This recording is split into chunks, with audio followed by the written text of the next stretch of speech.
you know, this world can't give you peace, therefore it can't take it away. And so a lot of that, I love that. Yeah, a lot of that peace, comes from God for me. Yeah. Welcome to the Heart Helper Podcast, a spiritual space where we share extraordinary stories from everyday, ordinary people, because we truly believe that inspiration is far greater than influence.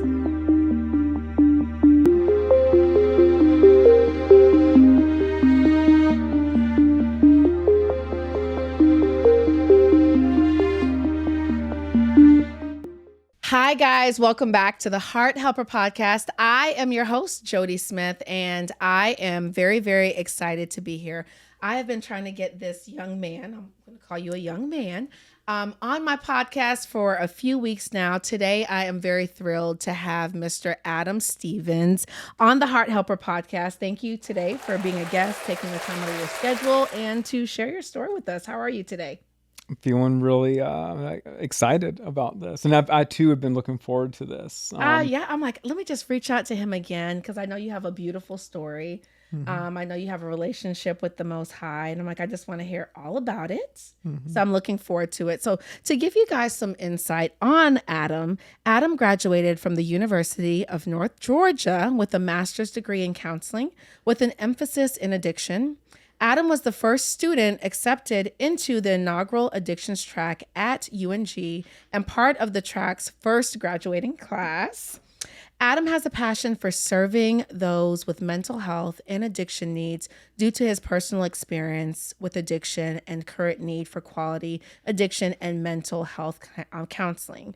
And I know that you're also a licensed counselor. So I think having a guest like you on could give us some great insight, give us some great perspective, and hopefully for you guys that are listening and watching, give you guys some great tools, some great just healing. That's what we're here for. Not only myself, but everyone listening. I think your perspective is really going to shift some minds and shake up some spirits and lead people to the light, which is what we're all about. So I want to start with your time in addiction. Could you tell us a little bit about that experience? When you, how did you get to the place of addiction? And also what led you to sobriety? Because I know you've been sober for 15 years. Yes. And congratulations on that. That's a blessing. And anyone listening, know that you could get to that place as well, so congratulations on that. Yes, thank you, Jody. And so the story of addiction, because I didn't grow up saying, oh, I want to be like an alcoholic, I want to have a problem with alcohol. I think every family probably has that one person in there that's like, oh, that's so and so, that's Uncle so and so, just leave him that over likes there to drink. And so, but I never thought that would be me. And I was blessed enough to where I found this quite early. But it also, like that alcoholism, the drinking progressed quite early too. At what age? So by my early 20s, I was a daily drinker. Really?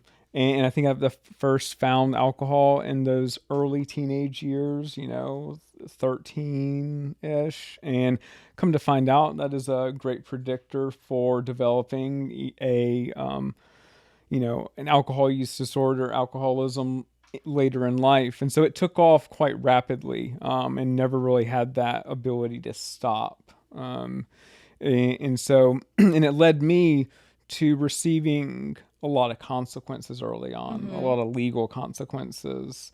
And so the state of Georgia and the state of Florida wanted this guy to stop drinking. Really? Wow. And so that, and it eventually led me to a point, where, a few DUIs, public intoxications, criminal mischief, various things, to where I had the choice I had to face. I could either spend time in prison for, it's like 700-800 days, something like that, or go to treatment for 6 months.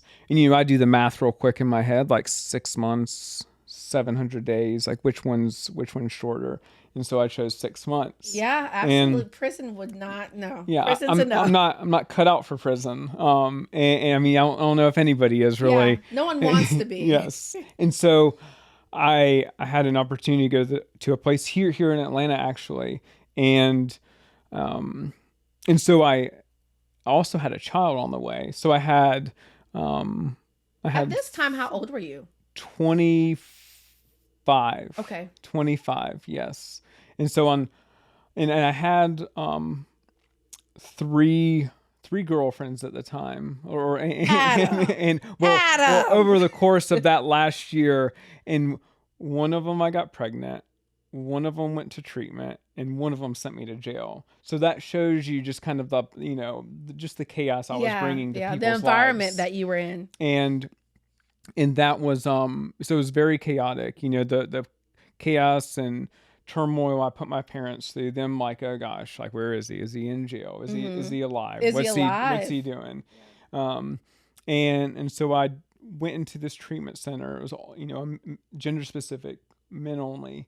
And on October 26th of 2009, and that was the night before was the last time I had anything to drink. Wow. It was funny. So I went in, and they were doing like intake questions, and I said, or they asked me, when was the last time you had something to drink? And I'm like, okay, I'm going to be honest. And I was like, last night. And they're like, oh, well, you can't come in today then. I'm like, oh gosh. Do you have to not drink for a certain amount of time before you go into the program? So I think there was just an issue with, they could have sent me they were like, you can either come back tomorrow, or we can send you to detox. And I didn't want to go to detox because that was like a 10-day process. And so you're like, I'll just come back tomorrow. Yeah. They're like, go home tonight, don't drink, and come back tomorrow. And I'm like, well, if I knew how to do that, I wouldn't be here. Yeah, this is the whole reason I'm here, obviously. So my only solution for that was I went home and I took a bunch of sleeping pills, and I just slept for like, the remainder of the afternoon, evening, and next morning. And then I went in the next day. And it ended up meeting a lot of really good men and good people that I still stay in touch with today. Wow. And still have relationships with today, and some very important relationships, because it's like so much of that solution early on is building those relationships before I can have like a psychic change and a spiritual experience. Yeah. I have to seek that support and love from my peers, from other men that are going through the same thing. Yeah.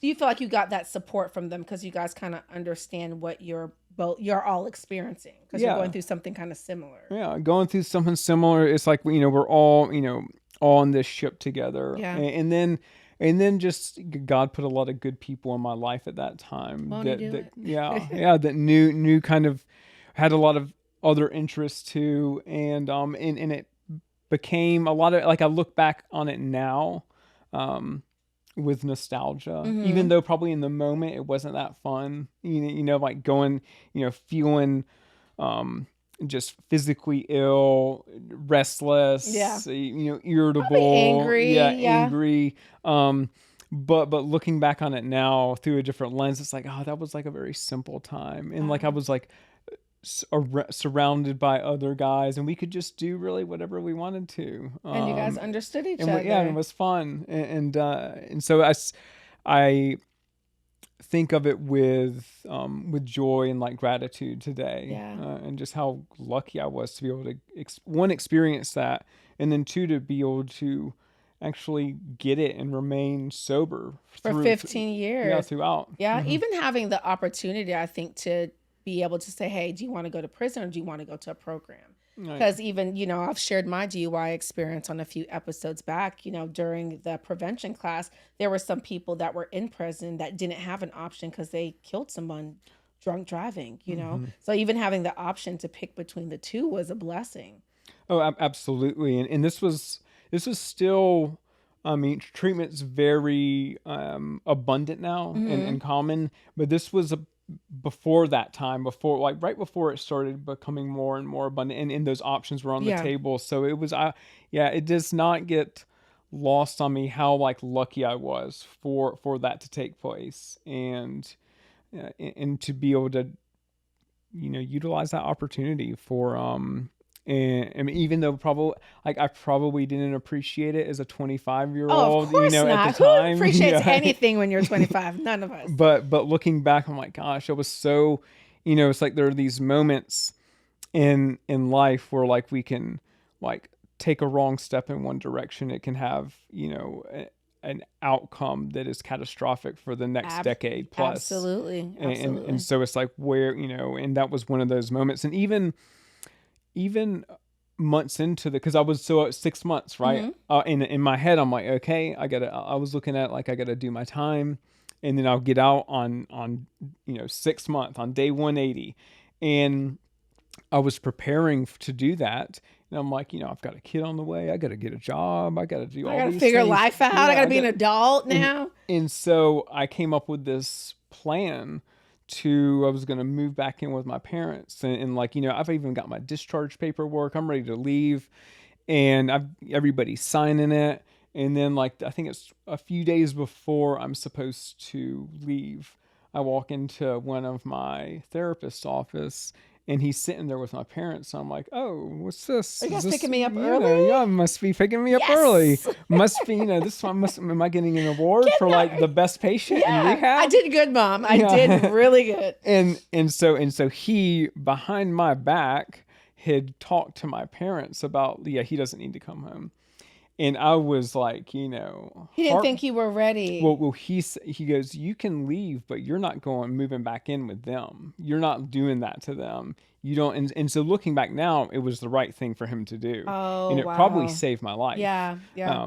But in the moment, I was like, resentful, hated just him, torn up, burned up about it. And I actually saw him like a couple of months ago, and he was like, "You're probably still resentful about that."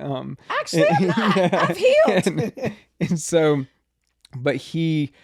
so I ended up staying another like 4 months after that, wow. and that was another moment of like surrender. Like, okay, like I'm not getting what I think I need, what I want, and I'm gonna surrender. It was a big moment. And then we'll see what happens. And then so that next 4 months, I experienced a lot of growth and just drew closer to my peers, to God. Yeah. And then was eventually asked to join as a volunteer for this program. And I ended up moving out the right way. And I would commute down from, by now my son is born. He's like a little baby. Aww. And I would commute down from Gainesville once a week, and I would host a peer mentor support group for people in their first 30 days of recovery. At that program. Yeah. And I did that for probably like 2 years. And that was another big thing that helped me stay connected, stay plugged in. Yeah. And stay sober, I'm sure, because you're an inspiration to the people that are looking up to you. And I can't show up drunk. Yeah, on a Thursday night. And so it was, it was very, it was just a very crucial period in that, like from that I guess April or May of wanting to leave to like staying until that August or September, it changed the trajectory, likely changed the trajectory of my life. Wow. Mm-hmm. I love that you said surrender. Like that's such a, like, it's a small word, but it's heavy. Like when you actually surrender your life, I forget what Bible verse it is, but it's like, you don't understand it now, but you will later. And literally, I feel like that's what you just described. It's like you're in the moment, you're going through all these things. You're like, woe is me. But then it's like when you get out of it, then you're like, wow, that's why. Yeah. Was it like an aha moment when you got out of it and looked back? You were like, wow. Absolutely. But it was just like you said, there had to be some time and space in between. Yeah. It's almost like like a sunset. You need some distance off on the horizon to see how beautiful it is. That's so poetic, Adam. It is like a sunset because you can't understand it if you're too close to it. Like you have to literally look back and like you can see the picture and you can see the beauty in the problem. Mm-hmm. Yeah. Mm-hmm. What brought you to alcoholism? Because I know a lot of times we watch these shows on intervention or whatever you're watching and you think people go to addiction because something traumatic has happened to them or something tragic has happened to them. Was there something that led to that, or were you just a lover of alcohol? Like we were talking off of camera, I really used to love Jack Daniels. Loved it. Loved it. Yeah, I mean, there was always like with alcohol, especially in this country, I think the drinking age and driving age should be flipped. So Yeah. as a side note, but we have a very like weird relationship with alcohol in this country. It's like this very mystical, regal item, and it's like forbidden, but until you get a certain age, Yeah. and then you can indulge in it. Then you become gluttonous with Right, it. Yeah. and then of all the drugs, it really may be the one with the most harmful out there. And it has a high body count. It just usually takes a while to like, for the harmful physical effects to add up. But I mean, my parents were, I mean, they're casual drinkers. I don't think I've ever seen them drunk a day in their life. They're very good people. I had a great childhood. Nothing traumatic happened to me. I was, given, a wonderful home to grow up in. Wow. And so it wasn't that, I guess it is more, in my case, more like there was some genetic, biological, thing in my DNA. I just got the genetic bullet to where once I start, I can't shut that off. Yeah. And so that was, and I always, I liked how it made me feel. Me too. And loved it. Yeah, it's quite, the intoxicating effect. It was fun. Made me cool, could talk to girls, could, do whatever I want. And then, and it would remove that filter, which it got me in trouble too. So, because cops don't like it when you talk back to them. Oh no, they don't. You're going to jail. Yeah, and so they don't. Yeah, and then they really don't like it if you try to hit them. And then goodness, yeah, you're definitely going to jail if you do that. So that's. Yeah, but all alcohol induced. It just turned me into like a different person, and a fun person until it was like, oh gosh, like I can't stop doing this. But yeah. I think that's the thing, and I wanted to bring that up because I think it is a misconception that people that have a problem, whether it's alcohol, whether it's a different type of substance, you automatically think, oh, they've went through something, that's why they're like that. That's not always the case, and I think we have to be mindful too, because I was a very hard drinker. And I know I have a few friends that are, but there's a fine line to where you could take it too far and you can go into alcoholism. And it doesn't have to be anything traumatic that happens to you. So I think that's important because I know I had that misconception. Because I love the shows that I've watched, like Intervention, like, oh God, what happened? And it's not always the case. And I think people paint it like it is something that happened, but that doesn't always have to be the case. We all could fall into alcoholism based on our decisions. Absolutely. Absolutely. There are like many different paths or formulas to addiction and alcoholism. And there only seems to be a few paths out, but like it's just like, yes, one person may have like a lot of trauma, but maybe they don't have it in their family. Yeah. Or maybe one person grew up in just a chaotic household and or with like two parents that were alcoholics, but like maybe not much trauma. And so it's like all these different varying inputs of what could lead somebody to that, but it's in mine it was more probably genetic and and then I do believe if anybody drinks long enough, then they will like develop some or uses long enough, they will develop some kind of issue with it, especially if it's like progressing. So that's how I felt, because like I said, I could drink someone under the table. And I'm just so, like we're talking about off camera, I'm so thankful that I'm not the person that I used to be.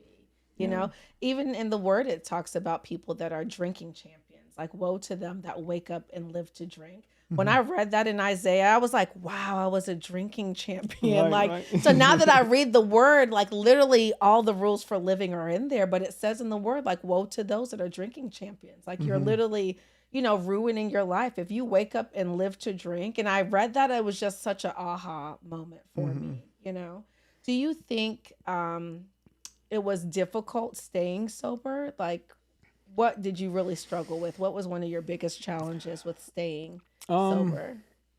Not, maybe in the beginning there were challenges because it's like learning. It's like you get a new map of the world, and the map is like kind of like in video games where you have this map and it's like dark everywhere, but where you're standing, you got to like explore it Yep. and like enter into this uncharted territory. And so like doing things sober for the first time, like, oh, got to go to this wedding, oh, got to go to this concert, or got to And go to not this movie, drink. yeah, got to drive, got to do um go out to dinner. And so there's some discomfort early on Yeah. as I was healing. But it's not, and I think this may be one of the biggest misconceptions with people in sobriety. It's not like it's this like daily struggle till I'm like hanging on, like, Yeah. oh It's gosh, so hard. yeah, Yeah. like just like a car running out of oil. Yeah. And because if that were the case, I'm not that strong, and like I don't have that much willpower, and I would have You would folded have. years ago. Yeah. It's today it's more just about like living peacefully and living like a principled life, Mm-hmm. and like where am I okay with myself in the world, Yeah. that managing that relationship, and not like I don't really think about drinking ever, like occasionally I'll see something at the grocery store Mm-hmm. and I'm like, oh, that looks weird, like the I missed out on the seltzer drinks. Oh That yeah, yeah. those weren't around when I was I used to drinking. love those too. Yeah, and so I see them and I'm like, huh. Like I may have a passing thought of like, I Yeah. wonder what that tastes like. Yeah. I could probably drink like 15 of those. Oh, listen. But Yeah. but And they it's like were good. a passing thought, and then it's on with the rest of the day. So it comes and it goes. You just Yeah, don't entertain it. yeah, and it's not even a like that obsession over it has been removed, Mm, and so there's no, yeah, thoughts may come and go, but they're very rare, and they do just that. They come and then they there you go. go. I think the big thing too is just I love that you mentioned having peace in life. And I think having peace is you're going to have thoughts about things that are negative, positive, but when you actually acknowledge the negative thoughts, but you let them pass, I think Hmm. a lot of suffering comes into place, at least for me, anyways, because I will have a negative thought and I would sit there, ponder on it, live with it, relive it. And that's when the suffering comes in, but it Hmm. takes away from your peace. So I love that you acknowledge like you're creating peace in your life on a daily basis. What does peace look like to you now? Well, I read something very interesting the other day. I think and it said, um, you know, this world can't give you peace, therefore it can't take it away. Mm, And so a lot of I that, love that. yeah, a lot of that peace, comes from God for Yeah. me, Yeah. and comes from that relationship. And it is a relationship, therefore it takes work, Yeah. on my end, Yeah. to devote and put, commit, to put time into. To and, develop the and relationship. yes, Yeah. yes, Just I like any relationship that we have. exactly, I Yeah. can't just like say hey to him every couple of days and Yeah. think everything's going to be fine. And a lot of us do. Hmm. Even if you have a boyfriend, girlfriend, you ask them out. If you don't hear from your significant other or make contact with your partner, you're going to get broken up with.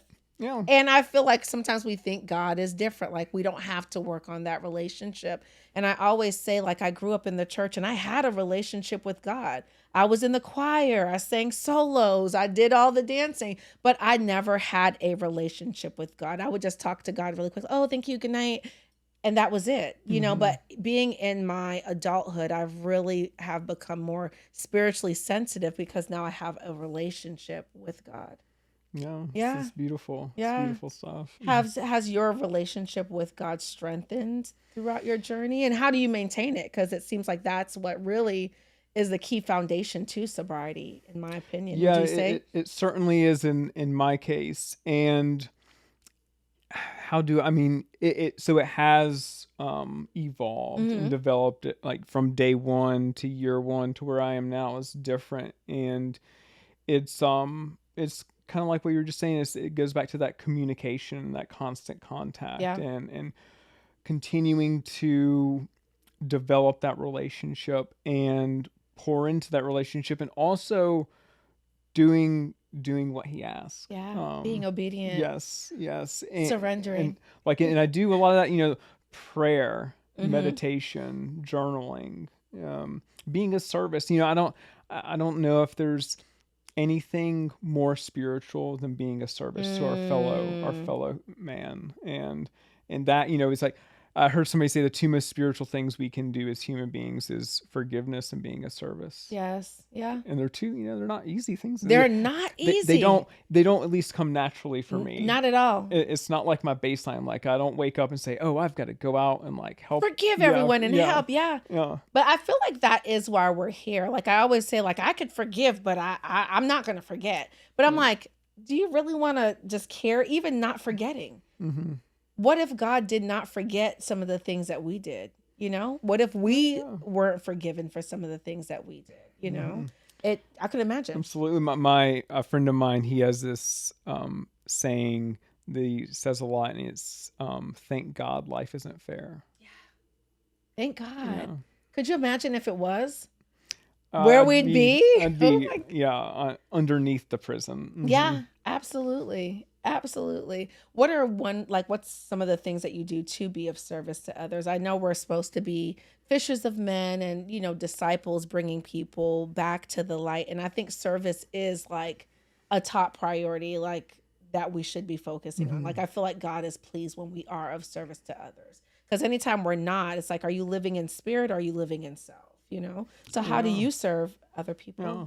So I give back in the way that was given to me of this, sobriety journey. So other men that are struggling. Are you still volunteering with the program? Not anymore, but I guess I volunteer my time to people that are seeking sobriety. Yeah. And try to do for them what was freely given to me. And then I do, because there's like, I'm very clear about like, okay, there's service work, and then as soon as you get paid for it, it's no longer service work. It's because now there's something for you to gain from it. Right. Yeah. But that work can be done with a servant's heart. And so I've like shifted my career into a place to where I am serving people. Yeah. I am serving others. And even somebody told early on, I think my first sober job, I was working at Arby's. And then love the fries. Yes. Shout out to Arby's. and then I went and worked for Moe's, and I remember I was like feeling sorry for myself. Like, I'm about to have a kid, and I'm working at this, job making like minimum wage, making burritos. Yeah. And someone was like, you know how big of a deal that is to serve people food every day? Like that, like we, that's something we take for granted, but it's not always, food wasn't always guaranteed for people, and it's still not. Yeah. But you get to give somebody a meal every day. Perspective. And so it like really shifted that of, okay, like I can do this with a servant's heart and in the spirit of service. And I still take that with me today. And everything. With my work that I do, I'm able to, like, God's able to put me out there into the community and serve his other children. That's the biggest thing. And I love that you said having a servant's heart. Like, no matter what job you have, I always say you have to be a good steward of whatever you have, because a lot of times we'll have something and complain about it, like, oh my gosh, this job, woe is me. But literally, if you are a good steward over what you have, like, that's showing God that you're appreciative, that you're grateful, no matter where you work, McDonald's, Arby's, retail, whatever, doctor, lawyer, be a good steward over what you have today. And I think a lot of times we miss the mark on that. At least I know I have. You have a job and you're like, oh my gosh, I hate it here. Some people don't have a job. Some people are literally praying for a job. Some people don't have food to eat. Some people are praying for food. So really it is being a good steward over what you have today until you come to your tomorrow. Yes, absolutely. That's a big thing. So speaking of the work that you do, I know when I met your partner, Katie, you guys remember Katie, she was on one of our episodes from Unicorn Sober Services. She's like, oh, you got to meet Adam. He's a operator at the 988, right? Is it a mobile crisis responder? Mobile crisis responder is it 988? Yeah, basically 988 GCAL. So 2 years ago, a little over 2 years ago, 988 was launched. But Georgia had always had their own crisis line. So, but 988 is nationwide. It's kind of like 911, but for mental health. Yeah. And, So could you tell us a little bit about that? Because for one, you have to be a servant to do that type of job. To be a responder to mental health crisis, like you have to, for one, have a certain type of personality, a certain type of heart. How do you even get that job? Let's start there. Like, right. So I didn't even know something like this existed until I think towards the end of grad school or maybe shortly thereafter. And one of my professors and mentors was like, "Hey, by the way, and it was a different job she was pointing out, but I was like, oh, I didn't even know this stuff existed." yeah, But essentially, somebody calls into the 988 call center, and most of the time, these things, if someone's having a crisis, it can be resolved over the phone.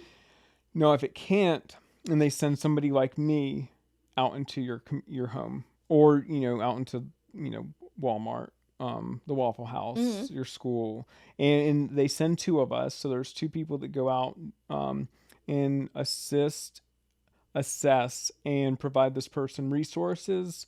You also get them de-escalated, and then get them the help they need. yeah. Whether that's like immediate inpatient or like maybe outpatient later in the week. And so and I see a lot of suicide, and suicidal thoughts, and people in some stage of psychosis, some drug addiction, Wow. and then depression, anxiety, manic behavior. But I'm in Metro Atlanta, so I work Metro Atlanta. There's a lot of mental health issues, I feel like, in Atlanta. Like, moving from Florida, you just see it in the street. A lot of mental health. Like, I often come across a lot of people just in the street talking to themselves, or looks like they're going through some type of mental health breakdown in Atlanta. How do you keep your spirit lifted and having to help people that are really suffering in those, I mean, life-changing moments? Mental health is such a big thing.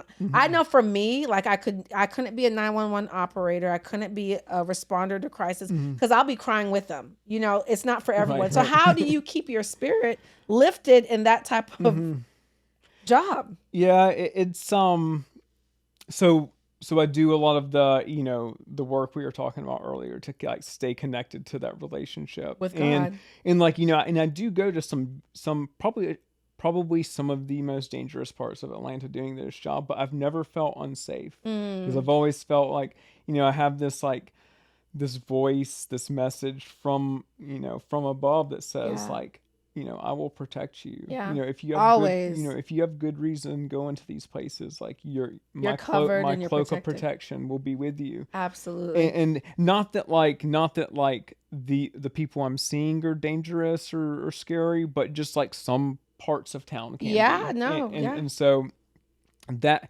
so just like continuing that constant contact, and then I think it helps that um I really enjoy it, and I kind of get a thrill out of it, like not You have to enjoy it to do that type of job. oh yeah, Have to. it's like not knowing what I'm going to walk into, Yeah. or maybe having like a little description and then walking into it, and then being able to like provide a solution, like almost like immediately, and with a lot of chaos going on. I tend to work well in chaos, And you're able to de-escalate the situation. yeah, And just remain calm, and not many things will get me like really that like amped up. yeah. And so remaining calm, even if someone's yelling, screaming, throwing things, whatever it is, it's like, okay, we can figure it out. We could figure it out. Yeah. And I'm here to help you. Yeah, I'm here to help. Wow. But let's, you're at a 14. Let's get down to like maybe a 9. Yeah, I could, you're the perfect person for the position, because I could see you really just being a calm within that storm. Is it a rewarding job? Like, after you help someone, is it like, oh, you know what? Thank you, God. Like, I helped someone else today. It definitely it is. It can be it's like it can be rewarding. The people are genuinely gracious and grateful for our presence and our service.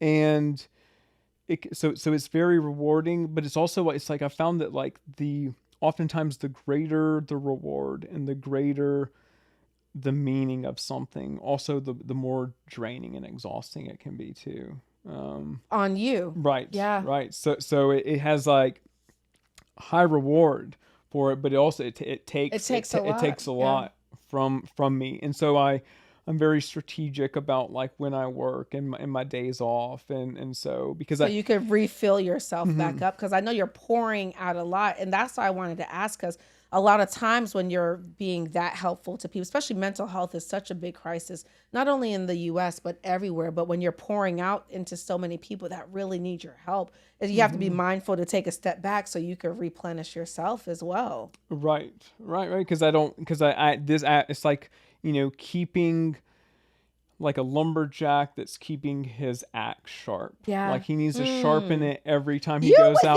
you're so poetic, y'all. Adam needs to write a book, okay? He is dropping gems over here. And so in my axe is like my spirit and my mind. Yeah. And so that has to stay sharp. Otherwise the people I go and see, they won't get, 100% or A plus Adam. Yeah. And they don't, and they deserve A plus Adam. Not So you can really help them. Not C minus Adam. Yeah. And so, not that I'm always A plus, because unfortunately sometimes the people, in that inner circle that love me the most, sometimes they get like C minus Adam. Yeah. And so like finding that balance of to where I'm taking care of myself, to where everybody that I interact with is getting the best version of you. Yeah. And but also cutting myself slack and grace, because knowing that's also probably unrealistic and impossible to and always be human. on point. Yeah. I was reading something. It was like, before you are a safe space for everyone else, be sure to be a safe space for yourself. Yeah. And I was like, wow, because I'm like, am I a safe space for myself? Or am I always hard on myself, thinking I need to do this, I need to do that, I need to do more. Let me help out here. But are you a safe space for yourself? I feel like that's very important. Absolutely. Yeah. Absolutely. And I love that you said like sometimes people might get C minus Adam. I always, in relationships, like, oh, it has to be 50-50. Or friendships, it needs to be 50-50. But the realistic thing is, sometimes we're not going to be 50-50. Sometimes I'm going to be 10%. I'm going to need you to be 90, or vice versa. We think we put so much numbers on certain things, but we're human. Right. We're right. human. And that, absolutely. So, sometimes it's like, I only have 20% today, or maybe, or I can pick up your slack. Yeah. So it's a balance between the two. Do you have like daily routines that keep you sharp or keep you connected to the spirit? I know now with me, like, before I leave the house, of course, we're talking about the mushroom coffee. Okay. So I make my mushroom coffee, of course, get my son's breakfast together. He's getting his clothes on. But before I leave the house, I always read the word. And we were mentioning too, being spiritually fit. Thank you, Katie, for this great term. But just like we work out in the gym every day, like, what are your routines to stay spiritually fit? Because it is work. Right. It is work. It is work. To say, like, spiritually and physically fit, and there's a lot of like crossover analogies with those, but I wake up, I pray, I read a daily devotional, or like a daily, a verse of the day. I'll journal about it. Sometimes I'll just journal to God without even like reading a verse, or just like, this is what's on my mind. Yeah. And then I'll go in and read like a verse, and I'll be like, oh, well, that's exactly what I was looking for. Yeah, perfect. And that wasn't by coincidence. If you read, God's yeah, like, I got what you need. Don't worry about it. And so, and then I'll meditate sometimes, depending on the like how my journaling went. And then I start to take, so I have to do that first before I start to take care of myself, like physically. Like if I'm going to exercise, like I got to do the spiritual stuff first. It's a must. And then I'll do, so I turned 40 this year, and I've been Happy birthday. Yes, thank you. And I've found out that I have to stretch more. Yeah. It's like become like part of just like what I do. And I don't like it. I don't like feeling like stiff. And so stretching, exercise, running, weightlifting, all of that. And then getting so many times I can think, like, if I'm feeling some type of way, it may come back to like one of two things, and it's like, I'm hungry right now, or like, Did you eat a Snickers? right, like, or I'm feeling a little tired, Yeah. and so often it can go back to like, just not like, I need to like get back to the basics of taking care of myself. Like, I just need to get to bed early tonight, Yeah. because I do work rather late into the, like, I work till midnight when I do work, and Is so with the crisis work, Okay. and so that can really throw off my sleep schedule. Oh, absolutely. And I can get home and like want to party, and like And be up, everyone else is wanting to yeah, sleep, but and you're I'm like, like, hey. I'm winding down. It's it's like 12 o'clock and everyone's in bed, and it's like, well, I've just been talking to somebody, and talking them out of jumping in front of them artists, train. Like, I need to. I'm up. I'm up. I'm amped, and so winding down and like finding things, peaceful things to do during that time to like wind down. Yeah. And to Wusa. yes. Mm-hmm. I know now I'm trying to work out 5 days a week, which I usually do. I'm like, I got to make it to the gym because I think that's a part of mental health too, taking care of yourself. So the days where I know I miss a few days at the gym, I'm like, why am I feeling like this? I'm like, wait a second, did I take my vitamin D? Because my vitamin D is usually always significantly low. But I'm like, oh, you know what? I missed a couple of days at the gym. But we literally have to do the work to make sure we're functioning at the highest version of ourselves. Every day is not going to be perfect, but we take a hit when we don't, read our word, when we don't pray, when we don't go to the gym, when we don't connect with ourselves. I'm like, this is a season for me that I feel like I'm finally getting back to myself. And sometimes for me, it might even just be going to the thrift store by myself and thrifting, right, and just looking through books, looking at different antique things. But having those routines are so important.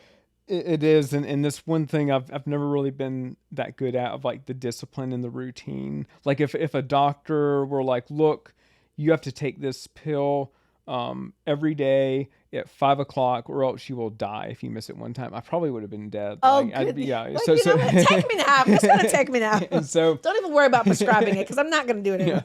And so it is, but like getting it, what I've found helps with that is like like not every day has to or needs to look the same for me. It's like, okay, I can work out on this day, but maybe I don't have to do the next day. And then my workout can look differently on this day. And then on this day, I'll like meditate, or I'll pray, journal, and meditate. And then the next day, maybe I'll meditate, pray, and then journal. Yeah. And so there's just something about there's something boring about like doing the same thing every day to me. And even though I know there's value in it for a lot of people. Absolutely, yeah. And like, those creatures of habit. And some people cannot go without it. Right. They'll be off if they're not on the routine. And so my routine is almost like this just a inconsistent but like somewhat stable routine. Even my work schedule is rather inconsistent. It's like, so each week is there's a flow to it, but it looks very different. Yeah. So it's a balance to it. Yeah. I do feel like discipline, though, could really save your life, no matter what it is. I feel like a lot of times, especially the enemy, I feel like the enemy loves to distract us. And a lot of times, if you're not disciplined, that's when the enemy's like, oh, okay, I see her off track. Like, let me distract her and take her off of, her routine and being on track, you know? And I think too, I know when I was going through my whole DUI situation, I'm like, being distracted could literally lead to your life being taken from you. Because when I was arrested, it was literally me being on the phone. I really, everyone that does get a DUI, like, I wasn't even drunk. I don't feel like I was drunk, but what I was on my phone, and I was distracted. And when I reflect back on it, I'm like, gosh, being distracted could really ruin the trajectory of your life, if you allow yourself to continuously be distracted. Because it's like God's giving you instructions in the left ear, and then now you're allowing yourself to be distracted in the right ear. Then now you're off course, And it doesn't take much to get off course, especially over a lifetime. It can be...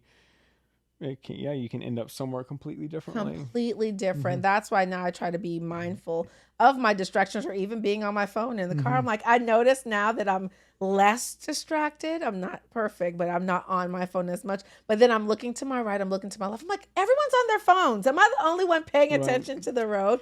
But Yeah. it's just things that we have to be, aware of and just, conscious of. There's so much noise out here in the world to deal with, more than ever. Yeah. I would love to. I'm being more intentional about quieting the noise in my life. And I think having those moments where I'm in the gym or I'm just sitting in the sauna or, like you mentioned earlier, meditating, there's so much noise going on. So much noise. How do you quiet the noise? Is it How, I mean, So one of the ways I'll share. So I spend a lot of time in the car, and driving around Atlanta, responding to calls, Visiting or those- just going to do the things I need to do. And I find that as I'm coming home and it's like late, I have the opportunity to maybe listen to music, to listen to a podcast, to listen to some like meditation music, or to just listen to the tires hum on the road. Yeah. And that has been so, because even like, it's like even a podcast or like meditation music, that's still noise. It's still noise. And so Yeah. it's still something. And so sometimes just listening, like I feel I sometimes I fall into this delusional need that I have to constantly be entertained and like listening to something or watching something or something.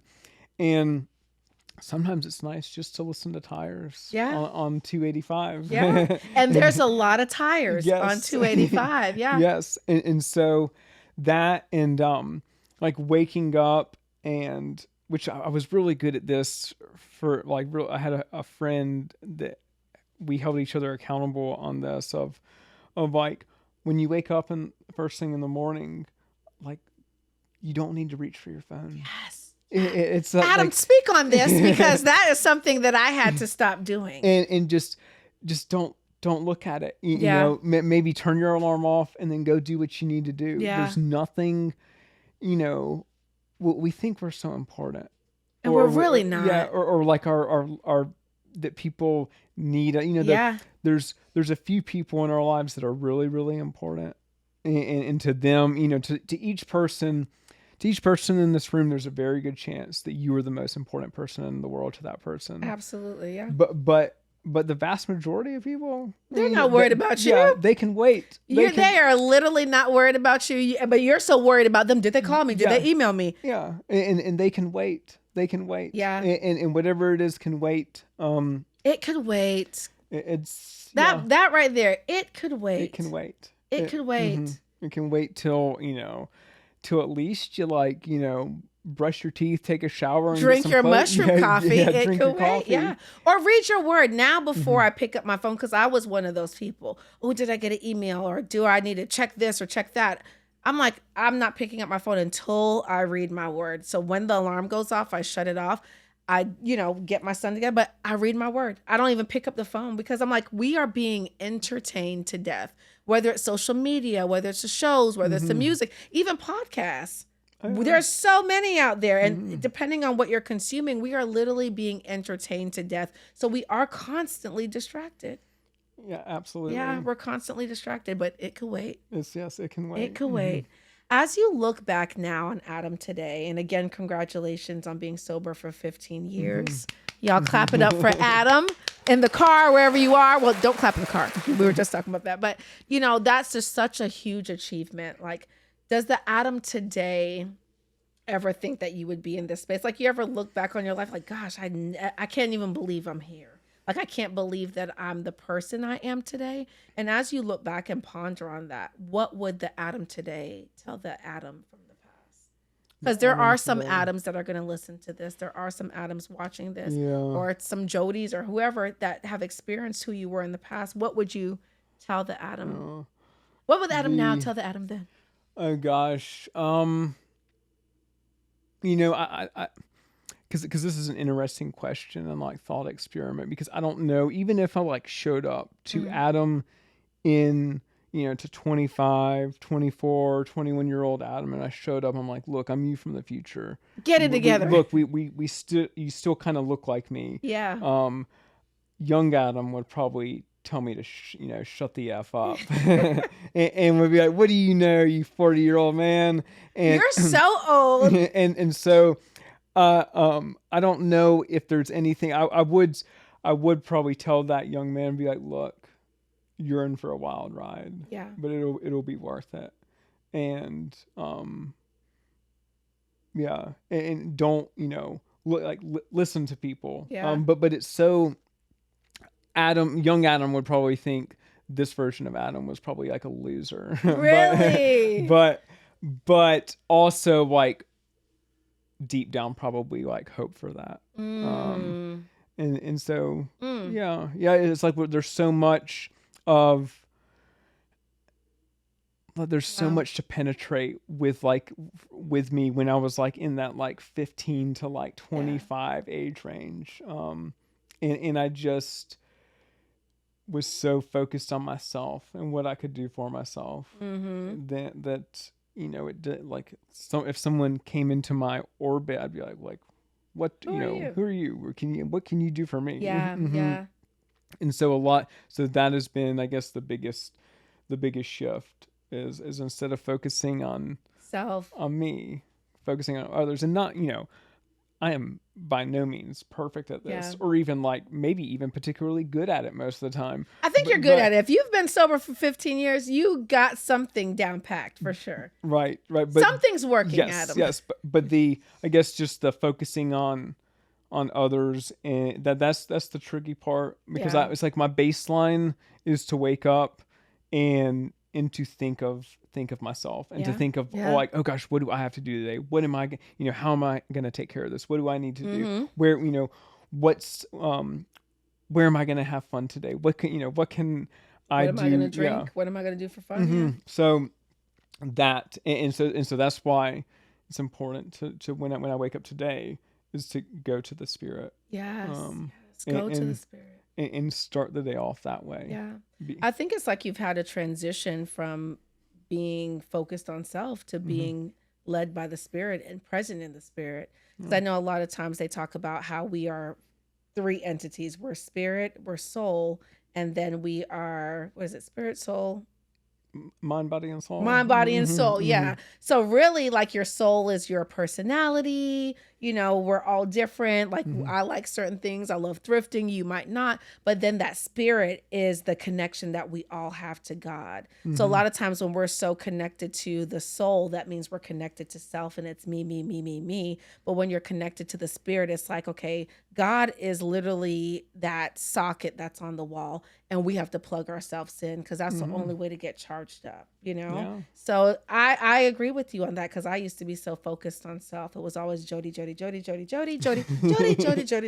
now it's like, ooh, okay, God, what should I say today? Or where do you want me to go today? Or what is your will for my life? And I think a rich life is lived in Spirit. One of my favorite prayers that I've just picked up over the past year was, God, I invite you in to manage my life today.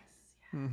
God, I invite you in to manage my life today. Yeah. I'm going to use that. It's good stuff. Because I need management. We all need management. Literally, we all need management. Because a lot of times we're trying to drive a car, and God's like, you don't even know where you're going. Right. You're getting lost every time, or you're getting in accidents. Let me take over this wheel for you.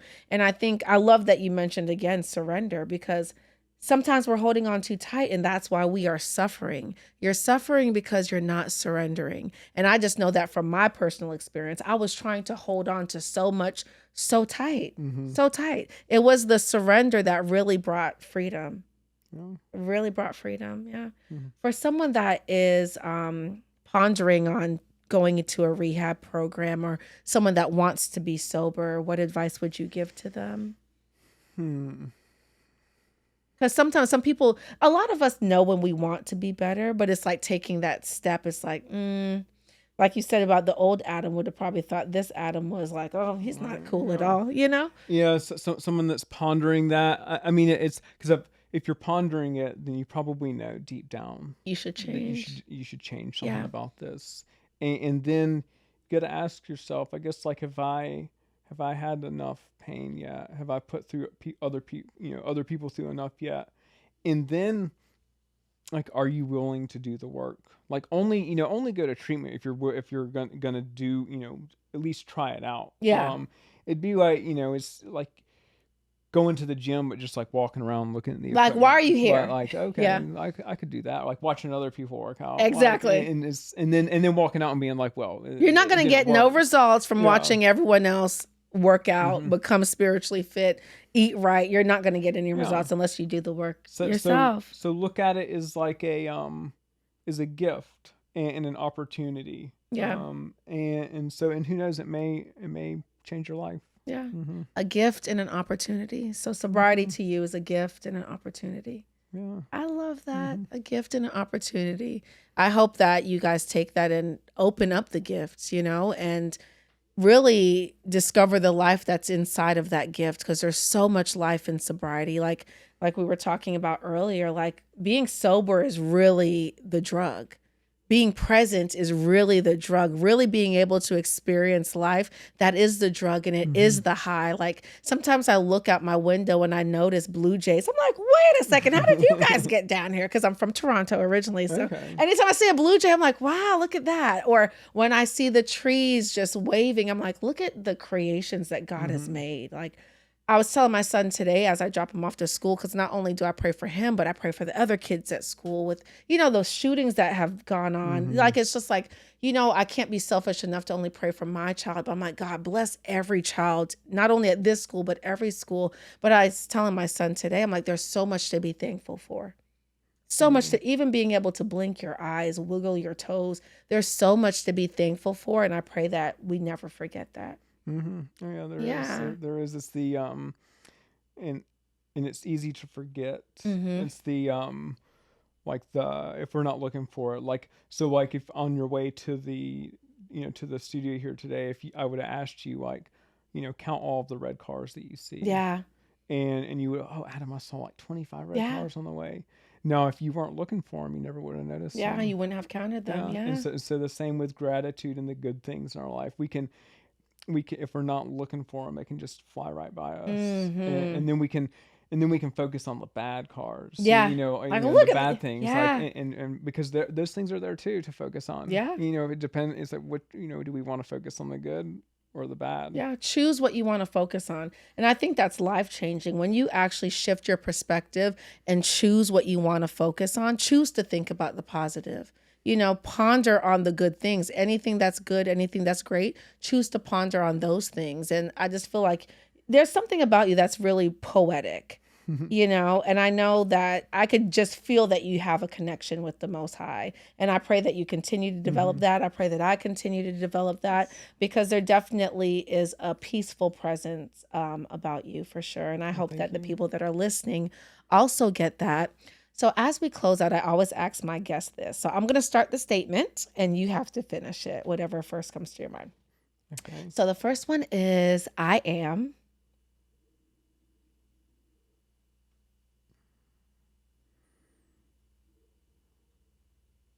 Good enough.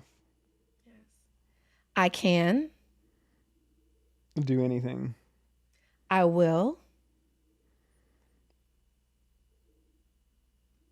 Continue. Yes. Love is God. And God is love. Yay. Adam, you've been such a blessing. It's been such a pleasure.